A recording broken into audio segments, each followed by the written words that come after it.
Welcome back to my channel. Hi, I'm Tanealia. In this video, we're going to be doing something I think could be a little bit fun. I got a suggestion in my comment section of my Yucca palette, Natasha Denona Yucca palette review, and I hadn't thought about this until they mentioned it, but what we're going to be doing is kind of a side-by-side duping the look. On one eye, I'm going to be using my Earthy palette from Beauty Bay. This is one of my absolute favorite palettes in my collection of greens and oranges and neutrals. So on one eye we're going to be using this palette, and then on the other eye we're going to use our Natasha Denona Yucca palette. I've actually used this palette a couple more times since the first review. I've already done this look once. I wanted to kind of make sure that I had time to figure out which shades were going to match each other. I didn't want to be sitting here spending 20 minutes swatching, trying to get similar shades. So I went ahead and I did this look once off camera just to kind of make sure that it was going to work. Before we jump into that though, I did want to talk a little bit about my first review video, my first impressions, and some of the comments that I received. I tell you guys, I got more comments and interactions, kind of polarizing opinions in the comment section of that video than I have gotten in a very long time on any video that I have done in quite some time. And I did want to kind of talk about that a little bit. If that is something that you're not interested in, you're not interested in this part of the video, this is the timestamp. So right here is where the actual look will begin. So if you just want to skip this part and go straight into that, you can. To begin with, I did refer to Natasha Denona as a luxury brand, and I had someone comment, and they were very nice about it. They weren't rude or anything, and they said that Natasha Denona is not considered luxury. She's high-end, up there with the hood of beauty, but luxury would be like Dior, Chanel, Tom Ford, and I do understand that. The reason why I refer to her as luxury is because I have heard her refer to that before, and also, it was a $70 palette. If I'm going to drop $70 on eyeshadow, that is a luxury purchase for me. So that's the reason why I refer to it as that. There was one comment in particular and this person was kind of mean. Usually when I get comments like that, it's only happened a few times. That just does not happen very often at all. I will just hide the user and go about my business. And that is a little bit of a tip. If you have somebody that's kind of being mean and abusive in your comments and you're worried that if you block them, they'll say something bad about you, or they'll just make a new channel and, come back and continue to comment. If you hide them instead of block them, they can continue to comment. They just don't know that no one can see those comments. And so they have no idea that they've been hidden. That's a good way to block someone without them actually knowing that they've been blocked. But where that video was concerned, I just felt like it was important to just keep all the comments. So I didn't hide anything. I didn't delete anything. You can go to that original video. It will be linked below if you want to watch it and go back and look at all the comments. And I haven't read everything because there were a lot of them. When it comes to makeup, makeup is personal. We all have different opinions on makeup. One thing that works for one person may not work for somebody else. This person can be like, oh my God, this is the end all be all formula. I love this one as somebody else. It just didn't work for them. That's life. That's what happens. Makeup, it's a personal preference, and at the end of the day, it's not that serious. It's just makeup. I don't take makeup that seriously. I love makeup. I love doing makeup. Those of you who have been with me for a while, I don't really care whether or not it's high-end luxury, comes to the drugstore. Makeup is makeup to me. All I care about really is how it performs. For me to spend $70 on an eyeshadow palette, that was me taking the chance because that's just not something that I do. I don't do that. This one particular comment, this person had a lot to say.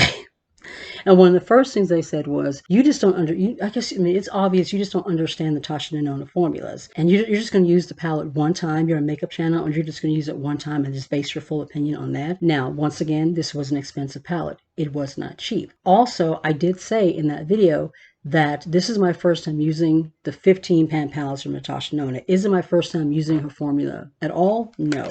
I do have these. These are the 5 pan palettes I got at a BoxyCharm. So this was my first experience with Natasha Denona. I have used her formulas before. What I have not used before are those cream to powders, and some of the shimmer formulas in here were also new to me. So yes, I was unfamiliar going into this palette. That was a new experience for me. I did say that. One thing I am confused about though is this shade right here. When I did the first impressions video, I tried to use the shade, and I'm sure you guys who watched the video noticed I was struggling, trying to get the shade out of the palette, trying to get it onto my eyelid. Nothing was really happening. I watched Annette's video, Annette from Annette's Makeup Corner. She's one of the channels. I absolutely love her to death. And she did review this palette, and she said this is a cream to powder, which I'm confused about because this one down here, which is called Fushi. This one is definitely a cream to powder. You can tell when you touch it, you can tell when you swatch it. This is definitely cream to powder. These two shades don't feel anything like each other. The formulas feel completely different. This one doesn't feel like a cream at all. It just feels like a hard pressed soft matte formula. This,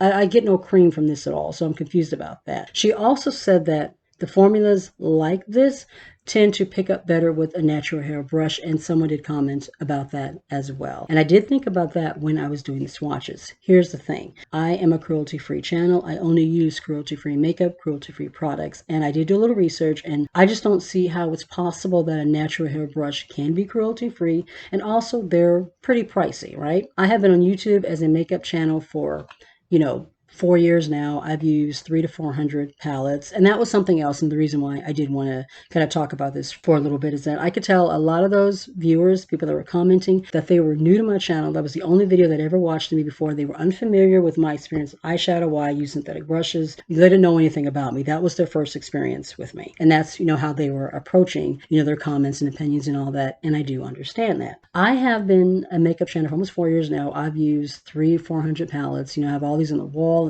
Drawers isn't, the ones that I have decluttered. I have used formulas from $1 palettes I've gotten from the Dollar Tree and from Shop Missy, the AOA Studio brand, to a little bit more expensive, indie brands. And my synthetic brushes, these right here, I have used synthetic affordable brushes since I started my channel, and they have always worked for me. I've never had an issue. The very first makeup brush set I ever got was from Doe Color. I bought it off of Amazon. I have decluttered all those brushes only because the size and shape didn't work for me, but I still have brushes from that collection that I use now, and they work just fine for me. Now, with any palette, there have been some formulas that work better than others, but I have never had a problem using synthetic brushes. My opinion, the concept of having to go buy an expensive natural hair brush just to get this shade to work, that is ridiculous to me. This is a $70 palette. I should not have to do that. Now, there are those of you that love this formula and you don't have an issue with it and you love natural hair brushes, and that's fine. I'm not trying to come at anybody that loves the formula, loves their natural hair brushes. Like I said, it's a preference thing. This is just my opinion. If I'm going to spend this much money on a palette, every shade in here should perform beautifully. I should have no issues with the way that they perform. Also, the packaging, that one long kind of ranty comment, the person was saying how I was talking about how the palette was kind of light, like I was expecting it to be weightier, all while holding a palette that is made out of cardboard, and she was talking about the Earthy palette. The Earthy palette was like $30. So of course I don't expect that palette to be luxury or have any weight to it. This one I paid almost $70 for. So yes, based on how much I spent on it, I'm expecting it to be weightier. Did I want that? That's not what I said. I didn't say I want a heavy palette. I said I was expecting one. And they also said, why would you want a heavy palette? It's going to be all heavy in your travel bag and all that. First of all, if I'm spending this much money on the palette, this palette ain't going in my travel bag. It's not leaving my drawer. If I'm traveling, I'm taking my palettes like Perfusion, the ones that, perform, but if they get damaged or lost or broken, I'm not going to mind. A palette I spent this much money on, it's not leaving this house. This ain't going in my travel bag, so that's beside the point. How I felt about the weight of the palette was based on how much I spent on it. Now, these two came from Sephora. These are Sephora Pro palettes, and I can tell you guys, you can lift weights with things. You could literally cause some damage with these palettes because these are heavy. I went online. I don't think these are available anymore, but the retail price was it looked like it was around $60 to $68, something like that. So a little bit less than the price of this one. The difference is that these palettes do have weight in them. They feel luxurious, and then the formulas on the inside, they blend beautifully. These are pigmented. They are buttery. They blend beautifully in the lid. I have no problem picking them up on my synthetic brushes. When I use these palettes, I feel like I'm having a luxury experience, which I do not feel like with this palette. I didn't even feel like I was having a high-end experience. So once again, personal preference, my experience. Now, going back into the formula, if you're telling me that I have to use a natural hair brush to get some of these shades and formulas to work, then I'm not going to get along with this palette, and I'm probably not going to get along with Natasha Denona if all of her palettes are like this. And once again, that's because I don't use natural hair brushes. My synthetic brushes have worked with every palette I've used up until now, including these. My synthetic brushes worked just fine with these palettes as well. I don't understand why it didn't work with this. That was my first time using this palette. That was my first time using this particular formula. So I can understand why somebody might be mad and say, you should try it more before you make your decision. And I will say, when I did play around with it, you know, putting together the look that we're going to do today, I did like those formulas better than the ones that I tried in the first palette, in the first look. Now, does that mean that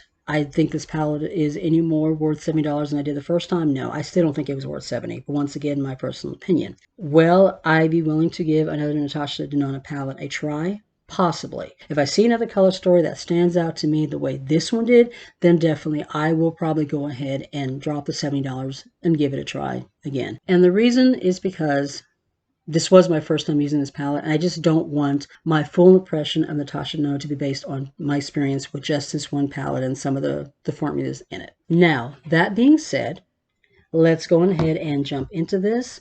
What I did, like I said, I have done this before. I made notes here of what shades in each palette corresponded or matched or similar to the shades in the Earthy palette, so the looks will be similar. The one thing that I did notice and did take note of is that the shades in this palette, the undertones, even the ones that were warmer, came off slightly cooler than the ones in the Earthy palette. When you actually put the look together, you know, with the mattes, you don't really notice a difference, but I did want to point that out. The brushes that I'm going to be using, yes, they are synthetic. I have two identical Real Techniques brushes, and then these two from AOA Studio. These are also identical. I did not have two of the same like detail brushes. This one is from Shop Miss A, this one is from Perfusion. When I put that look together, just kind of playing around looking for similar shades, they performed just fine. They were very similar, and so they gave me similar looks. The first thing I'm going to do is prime my eyelids using my Party Proof Eyeshadow Primer Camera. This is from Colourpop. This is the same primer that I used in the first video and the same primer that I used when I was playing around with these palettes and putting together looks. This primer is something else that has worked just fine for me, you know, with all my palettes. So, you know, I don't feel like I should have to go buy an expensive eyeshadow primer to make this palette work either. We're going to start with the right eye. This eye is going to be Natasha Denona. This eye is going to be the Earthy palette. The first shade that we're going to lay down is Yucca. This one actually did blend and build better than that first one did. I mean, as you can see, it is giving me a decent amount of pigment. It is picking up on this synthetic brush. And I'm just going to lay this on the outer corner. I did have to build up a little bit more with the shade than I did the one in the Earthy palette, but as you can see, this one is not giving me the same problems as the green shade did in that first lick. So I'm just going to lay this down, and then I'm going to start blending into the crease. And you can see this shade is also blending much better than the first one did as well. Now I'm going to take this E132 brush from AOA Studio. This brush was $1, just so you guys know. And we're going to go into Ivy, which is this shade right here. It's slightly warmer than the shade in the Yucca palette, but not by much. I'm going to do the same thing and pack this shade on this eye. And as you can see, they're very similar. Build it up slightly, and then start blending it into the crease, just like I did with that first shade. Pull my mirror just a little bit closer to me.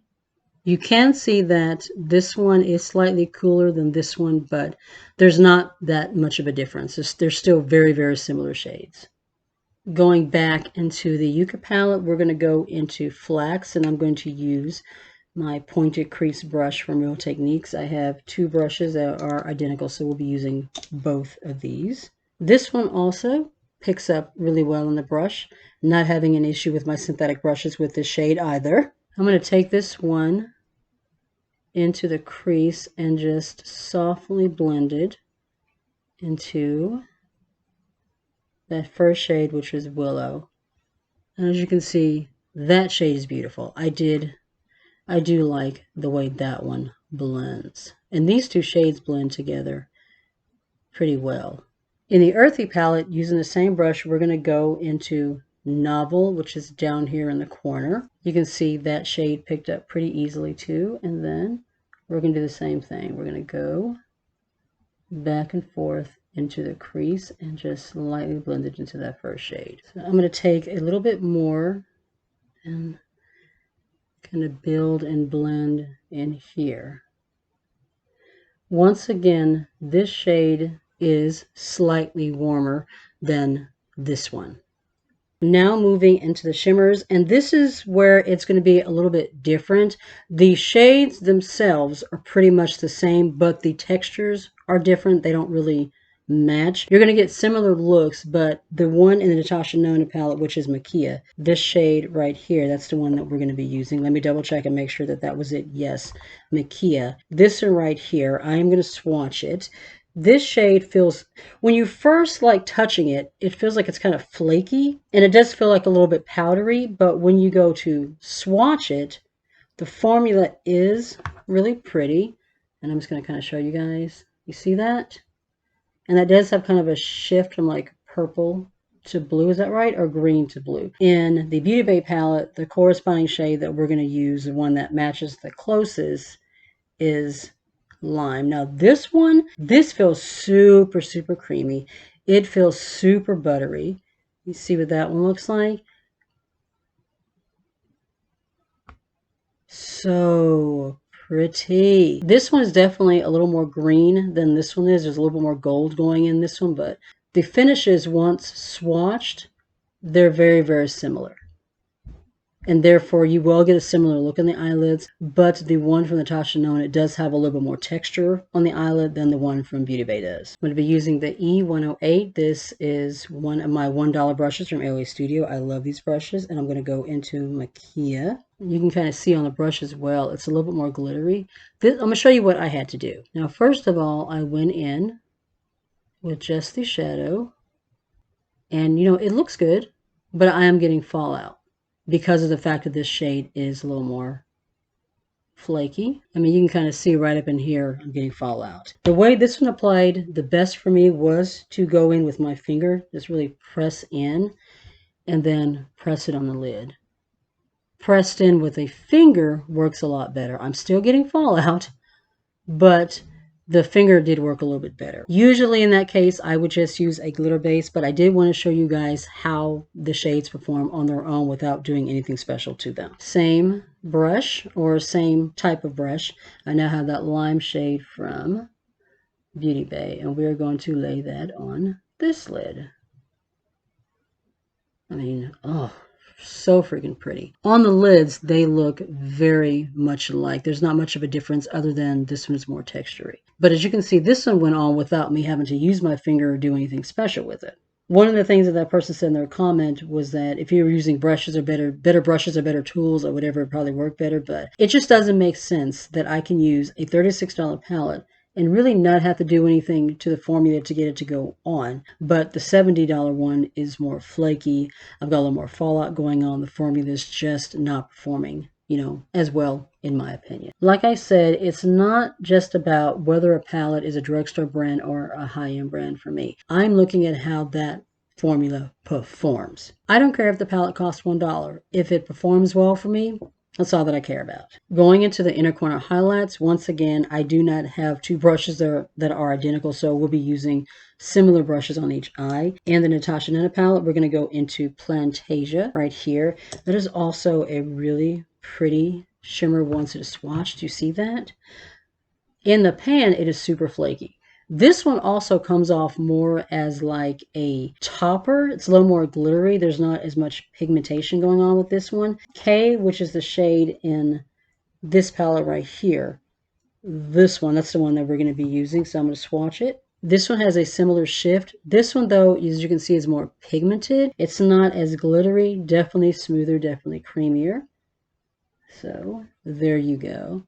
The shades are very similar. This one, you see more of the yellow gold, whereas this one, the green is coming out a little bit more, but the shifts are very, very similar to each other. What it all comes down to, it's a matter of, you know, getting similar looks, not identical looks. I had another person comment that, of course you're going to get similar looks, it's all green, and yes, that it is. I mean, green is green. Between my earthy palette, the Yucca palette, the other green palettes I have, I'm pretty sure that I have probably almost every green shade ever made. You know, there's only so many ways that you can do green. But the point I was making is that unless, you know, if you're specifically wanting Natasha Denona, you're specifically wanting her formula, that's one thing. But if you're wanting to see if you can get a similar look using a less expensive palette, that's the point that I was making.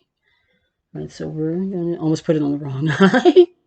We're going to take Plantasia, And then we're just going to swirl it in the inner corner just to add a little bit of brightness. And then I'm going to take K and swirl it into this corner. You'll notice that this one is slightly brighter. That's because the gold is coming out a little bit more in this shade versus this shade. But that is going to be the look as far as the shadows. And you can see we got a very similar look between both palettes. This one is definitely slightly warmer than this one, but just looking at them, you can see that you can get similar shades from the Earthy palette that you can get with the Yucca palette. So if that's something that you are interested in, you now know. All right, so I'm going to go off camera. I've already done my lips, my blush, all that. I'm just going to throw in some liner, lashes, something in my waterline, and then we'll come back with some final thoughts. After having used the palette a few more times, has my opinion on the palette changed?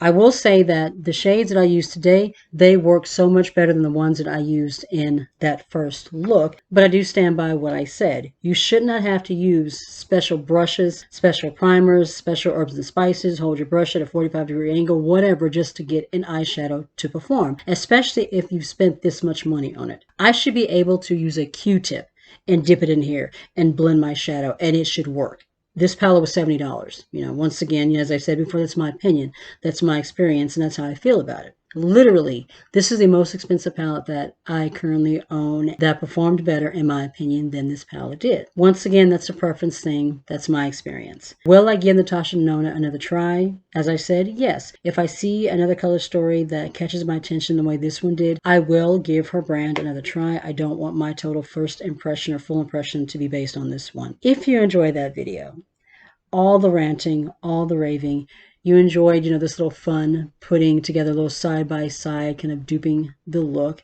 definitely the video a thumbs up. It really does help with getting the videos into recommendations. If you're not already subscribed, we are working towards that 2,000 subscriber giveaway, so please consider subscribing and make sure you tap the bell so you don't miss a thing. And you can also follow me on my other socials. I'm on TikTok, Instagram, and Facebook. Be safe. Take care of yourself. Remember, at the end of the day, it's just makeup. It's not that serious. And I'll see you in the next one. Bye.